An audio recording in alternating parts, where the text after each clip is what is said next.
Hey Lewis, this is Frank from Max Digital, and as I mentioned, I wanted to shoot you over this quick video with some specific things that you can do to help bring in more business just by better utilizing your website and your Google Business Profile.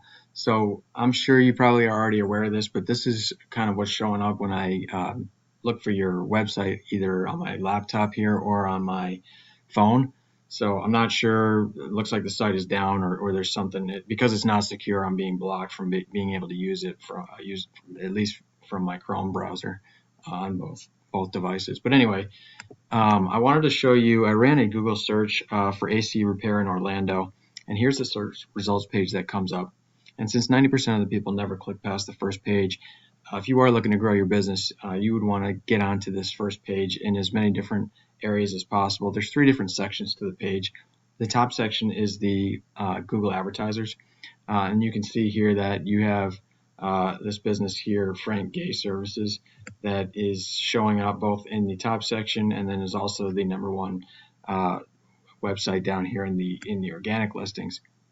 But if you're not looking to pay Google for advertising, then you're going to want to focus on getting into the second and third section of the page. So the second section here is known as the Google Map Pack, and it consists of the three businesses with the strongest Google Business Profile. So I looked and saw that you have a Google Business Profile already set up. And it looks like you're keeping it active. Just continue to add more customer reviews to this. You want to just continue to always add those because your competitors are doing the same thing. Same thing with the photos, and really you want to try to have more photos and reviews than your competitors do. I see down here that you are actually posting to this. Right down here, I can see you're being active, so that's great because sometimes the competition is doing that as well, and you want to do more than what they're doing, so that Google sees that. Down here, and this is the description field, you want to make sure that you are using some of the local buyer intent keyword phrases in here because it's going to help Google match up your profile to what was actually searched. So I'll get into that in just a second, what the local buyer intent keywords are. But that's kind of the first step, is to make sure that you're keeping your profile active. The second thing that you want to do, because Google is a popularity contest, Google's going to look and see which of the AC repair companies in the Orlando area are the most frequently mentioned online. And so you want to be mentioned more times than your competition is. And so what businesses will do is they will register the business in online directories.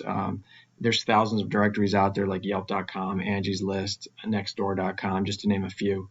And you want to, again, go out to those sites, and it just takes a little bit of time to go out to each of those sites. Many of them are free to join, but you want to go out to those sites and enter your business name, address, and phone number exactly the same way that you have it listed here with Google and the Google Business Profile, so that they pick you up as one business, and you begin to outnumber your online mentions. You begin to outnumber your competition as far as your online mentions go.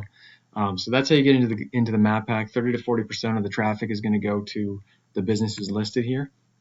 So then that brings us down to the third section here, and this is known as the organic listings. And as I mentioned, Frank Gay is the number one ranking air conditioner repair company in Orlando as far as their website is concerned. And so I wanted to compare your content and backlinks, because those are the two main characteristics that Google's going to look at to determine how to rank you in this section. So it's really, like I said, based on the strength of your content and your backlinks profile. So content, I can't look at yours because I don't have access to it. But what I can do is plug it into this tool that I use. It's called Ahrefs. It allows me to look at some of the analytics of different websites, and I can see here that you're currently ranking for one keyword phrase. One thing that's important about content is you want to have more content than your competitor does, and you want to, if you can, have your homepage have 1,500 to 2,000 words. That's going to help you be seen by Google as kind of an authoritative site or an expert in your niche. But definitely you want to beat out your competitor in terms of the amount of content, but you don't just want any content. Your content should be dense in those local buyer intent keyword phrases I was talking about earlier. Local buyer intent keyword phrases, or keyword phrases in general, are just the phrases you want your business to be found for online. Since you're a service provider, you're going to want your keyword phrases to include both the service and the location that you provide those services in, because that's what's going to be searched for in the search box by somebody who's looking for an AC repair company in Orlando. So just to give you an example, let's take a look at Frank A Services, and you'll notice here this is their back pages. If you look over here, frankaservices.com, it's actually an extension page, a back page that's actually ranking in Orlando, and you'll see a lot of companies do this. This is their back page right here. You can see it is geared towards Orlando air conditioner repair, and they have that mentioned frequently.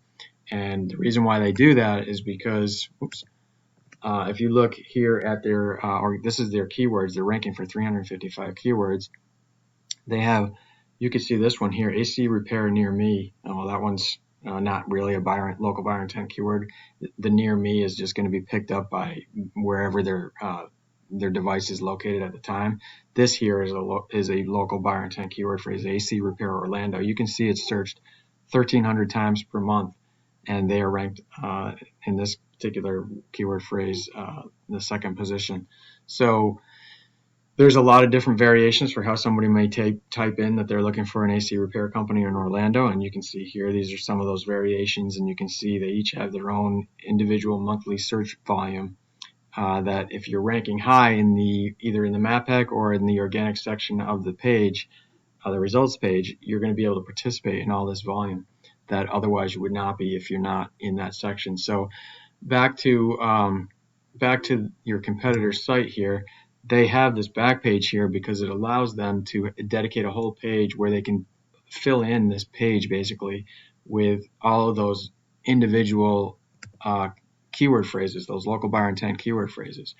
And the more times you have it, the more content that you have that allows you to mention those local buyer intent keyword phrases more frequently. The more times you have it, the more time, or the likelier it is that Google is going to recognize that back page as the exact match for what is being searched for, or the most relevant match versus all the other sites out there. So that's why they do that. So that's content. You want to have more content than your competitors. You want to build in those local buyer intent keyword phrases. And then secondly, you want to have a good backlinks profile. So let's just talk about backlinks for a second. So backlinks are just links from other websites over to your website. They give legitimacy to your site in Google's eyes because they act as an endorsement of your site by the sites that you're linked to. So you could be linked to good sites that are authoritative and trusted by Google, or you could be linked to spammy sites. And Google obviously is going to reward you if you're linked to authoritative sites because that shows that you're a legitimate site. So you want to continue to add backlinks. You want to have more backlinks. Again, Google's a popularity contest, so you want to have more backlinks than your competitors, but you also want them to be quality backlinks. And you can tell how quality a site is based on the site's DR score. A good site has a DR score of 30 or higher, and this represents your trust score with Google. So right now you don't have a lot of backlinks or too many referring domains that you're linked to, so your DR score, I'm not sure, we can click on this and see who you're linked to, but you're going to want to make sure that you're linking to quality sites. So you can go out to your competitor here. They only have, in this case, their back page only has 9 backlinks from 4 unique referring domains, but you can see they have a high trust score with Google. That's coming from their homepage, frankaservices.com. If you were to click on that and run that through this tool, you'd be able to see all their backlinks and referring domains. You could click on them and you can see exactly what sites they're linked to, and you would want to go and you'll see many of them are online directories that they're registered with. Some of them might be blog sites that you could go back and you could try to register your company on those online directories or try to get those blog sites pointed back to you. But you would only want to do that for the ones that have the higher DR scores. So that is basically in a nutshell what you would need to do to rank. It would not be that difficult because again, your competitor doesn't have very many backlinks, which provide power to your ranking. They do have that back page, but they only have less than 1,000 words on this page. So you could build your site up to include more content than they have, build in the local buyer intent keyword phrases that they've built in, and get more backlinks, and it would be pretty easy, I think, to beat them. So that is in a nutshell what it takes. If you have any questions, feel free to reach out. I would love to be able to help you and answer those questions. And if you wouldn't mind, just like I said, just respond to the email to let me know if you found this valuable. I would appreciate it so I can continue to add value to small businesses. And I look forward to hearing from you. Have a great day.